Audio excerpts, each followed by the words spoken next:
Ito na mga bossing Mario Barrios at Ryan Garcia ay nagkasukatan na po ang dalawa sa face-off at magkakaalaman na ito sa Sunday mga bossing kung sino ang unang humandusay sa lona kila Barrios at Garcia o kung sino ang mananalo sa dalawa. Samantala WBC Minimum Weight World Champion pambato natin na si Melvin Jerusalem nakahandang pumusta ng 200,000 peso kay Ryan Garcia. So tiwala itong ating kababayan na mananalo si Ryan Garcia kay Barrios. Para sa inyo mga bossing, kaya ba talaga talunin ni Garcia si Barrios? Samantala, alright ito na mga bossing, pambato natin na si Melvin Jerusalem, tila masama ang loob kay Oscar Collazo. Ito ang sinabi ng ating pambato. Real talk, plane ticket nakakuha na team namin from Japan at dito sa Pilipinas, ready for US na sana. Tapos biglang nag-cancel sa laban. Paalis na sana kami nung February 15. Tapos nung February 14, na-contact yung Team Collazo na hindi matuloy laban namin.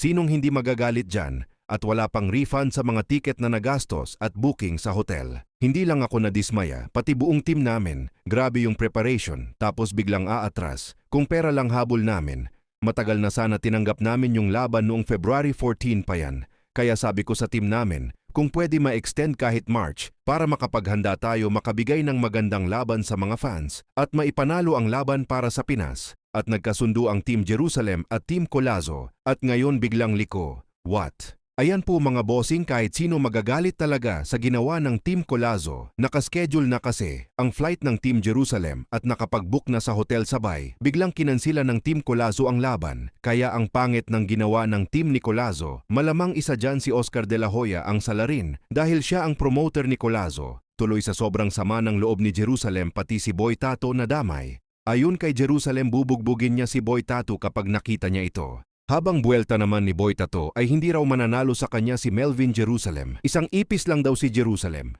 Samantala ito ang matindi mga bossing former matchmaker manager ni John Riel Cuadro alas Casimero na si Sean Gibbons at WBC Minimum Weight World Champion Melvin Jerusalem ay nagkainitan ang dalawa sa comment section. Matapos makita ni Sean Gibbons ang post ni Jerusalem na tila naglabas si Jerusalem ng kanyang sama ng loob patungkol sa napurnada nilang laban ni Oscar Collazo, kung saan bigla nga po sumulpot itong si Sean Gibbons sa comment section. Sabay birada kay Jerusalem na dum-dum, I told you the fight was not happening.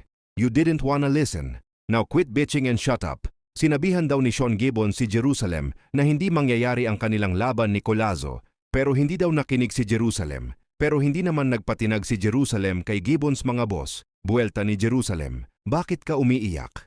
So hindi na nga po nakareply si Sean Gibbons mga boss.